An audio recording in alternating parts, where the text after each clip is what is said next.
Hi everyone, I'm Ted, and today we're going to do some focus stacking with a fairly basic system, a system that's so easy you could build it yourself.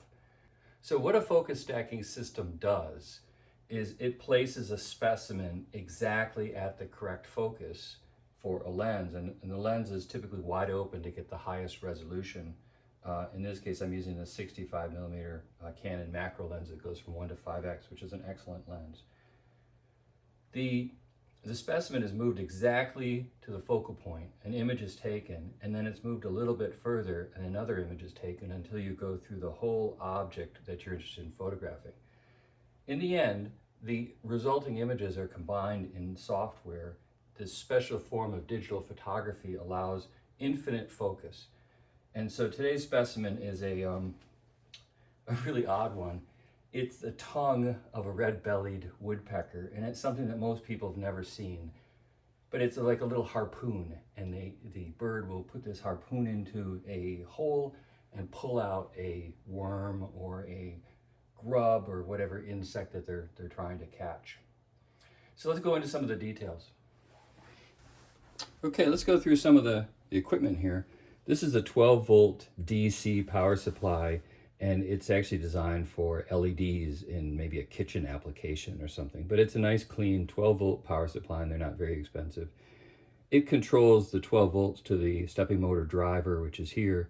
These are about $10, and they can control all different forms of stepping motors, and I really highly recommend that you pick up one of these because they're very versatile. Really nice piece of equipment. The Arduino's over here, and it controls the stepping motor driver, which in turn the driver controls the stepping motor, which is out here. And I'll do a close-up of the stepping motor. Now, the input to the Arduino is these little tiny buttons here. And so this moves it forward. When I say forward, it turns out to be away from the camera. This moves it the opposite direction. I've got some LEDs on there too to tell which direction it's going and give some indications. Those LEDs can always be switched out. So if you want the forward direction to be green or the backward direction to be red, whatever. And then I have the control button right here, which is these 3 buttons, which this one will start the system up and running and get it to start going. So when this is running, it does tell, it's got a directional light here. It's moving away from the camera. And each time it takes a picture, it gives an indication with the LED. So let's go look at some of these other components. These are the reed relays or reed solenoids that completely isolate anything going on to the camera from the Arduino. And there's 2 of them here because it takes 3 leads to trigger a camera to tell it to take a picture. So here it's a nice way to completely isolate the camera from the Arduino. So let's look at some of the other parts here and see what is happening. This is a stepping motor. It does 200 steps per rotation, and it's got 2 different coupling mechanisms here for the stage, and that's because they're different sizes. And if your surplus stage is a different size, you can probably get away with just 1. And in this prototype, I've just bolted everything down to an old optical table, which makes life a lot easier. So keep in mind, this is a surplus stage. It's made by Veltec, which is a company, actually a local company here in Rochester.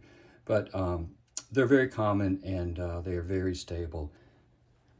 These surplus stages can be very inexpensive and they can be of much higher quality than some of the other stages on the market. Let's look at the mount here. This is the specimen mount. So the subject I want to photograph is right there. And it's on this little stage that moves back and forth. Little piece of paper on the back there that is actually a paint sample color. You can pick whatever color you want. It's an easy way to change the background with just this little thing. And these are all clamped in position so they can be moved up and down and sideways. And here's the forward in my notation, the backward, and the third button is for the trigger. Now, when I'm running this, what I have it set up to do is I go to the closest point of focus, and then when I trigger the camera, it backs away from the camera as it takes pictures, which is a nice way of doing it. By the way, here's a ring light. It's from These are sold for microscope applications, and it's a nice, easy way to get a even illumination. So here the camera is turned on, and there's one special thing about the camera. The camera is a rolling shutter, so it's really stable. There's no mechanical shutter on this camera. It's a Sony A7. And when I'm moving this back and forth, I'm going to bring the subject into focus. And once it gets into focus, I use one of the features on the camera. I think you can see it there on the screen, but it outlines what's in focus with red dots. So the neat thing about this camera is I can set it up so that whatever's in focus is highlighted with little red dots. So as I move in and out of the focus, I can very clearly see what's in focus or not. And at this setting right here, this is the base of that structures in focus, and it's the closest part. And so as this moves forward, it will go cover the whole focus. So that's where that focus stacking sequence will take place. Here's the whole setup. And even though it's a Canon lens, it's on a Sony camera because there's a converter here from the Sony lens mount to the Canon lens mount. And it's got some brackets here to kind of hold it in the right position, and away we go. So I'm also going to show you what the code looks like, and a little bit on how to handle the data from the focus stacking system. So here we go. You can see it focusing on that screen. The idea with the Arduino software is to set up everything around this stepping motor, which does 200 steps per revolution. And I'm going to put this code in the comments section of the YouTube video, or at least a link to it, so you can see where everything is. This was supposed to be a very simple piece of code to get my students interested in working with stepping motors, but over the course of several months it turned into a very complex piece of code, and it's probably not done. It probably could be written a lot nicer and have a number of other features added to it. So let's move out of the Arduino land.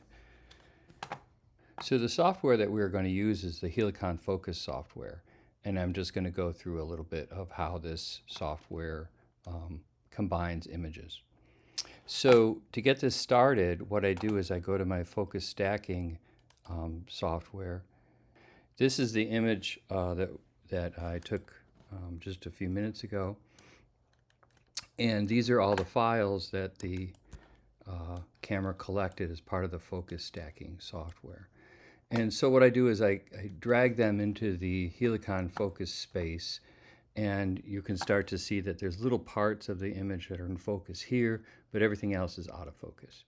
So in the Helicon focus software, I'm going to come down here, and this is my favorite method to use, which is a depth map, because each of these images was collected at a very precise location. And it comes up with some pretty standard radius and smoothing features for the depth map. And what I'm just going to do is say render. And this will generate the maps to extract the highest resolution images out of, or the areas of the images. And there it's done. So we can zoom in, we can look and see what some of these parts are. We can spend a little time zooming in and looking at some of the details. I'm not going to edit this image anymore. It's the tongue of a woodpecker, and it gives you a pretty good idea what those structures are. So that's the basics of Helicon Focus software. Hope you enjoyed this video. Hope you got the incentive to go out and make your own system. It's not that hard. Until next time, I'm Ted.